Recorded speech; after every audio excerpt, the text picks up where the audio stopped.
டெல்லியில் போராடி வரும் விவசாயிகளுக்கு ஆதரவு தெரிவித்து கோவையில் அனைத்து கட்சியினர் ரயில் மறியல் போராட்டத்தில் ஈடுபட்டுள்ளனர். இது தொடர்பான கூடுதல் தகவலுடன் இணைகிறார் செய்தியாளர் தென்னிலவன்.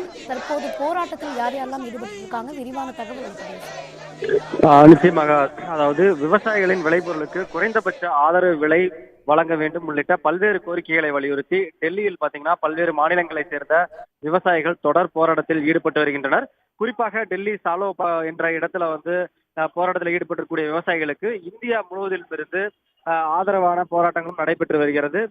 தொடர்ந்து போராட்டங்களை நடத்தி வரும் நிலையிலும் ஒன்றிய அரசு இதுவரை கண்டுகொள்ளாமல் இருக்கக்கூடிய சூழல்ல இங்க அதாவது கோவையிலும் பாத்தீங்கன்னா பல்வேறு அமைப்புகள் கட்சியினர் தொடர் போராட்டங்கள்ல ஈடுபட்டு வராங்க.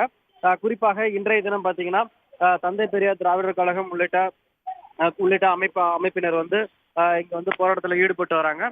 தற்போது சாலை மறியலுக்காக முன்னதாக ரயில் மறியலுக்காக பல்வேறு அமைப்புகள் இங்க மறியல் போராட்டத்துக்கு வந்த நிலையில போலீசார் அவர்களை தடுத்து நிறுத்தினாங்க. அதன் காரணமாக ரயில் நிலையம் அருகே உள்ள சாலையில் அமர்ந்து மறியல் போராட்டத்தில் ஈடுபட்டு வராங்க. தற்போது இங்க இருக்கக்கூடிய போலீசார் இந்த விவசாயிகளுக்கு ஆதரவு தெரிவித்து மறியல் போராட்டத்தில் ஈடுபட்டு வரும் இந்த தந்தை பெரியார் திராவிடர் கழகம் உள்ளிட்ட பல்வேறு அமைப்புகளை சேர்ந்தவர்களை தற்போது போலீசார் கைது செய்து வருகிறார்கள்.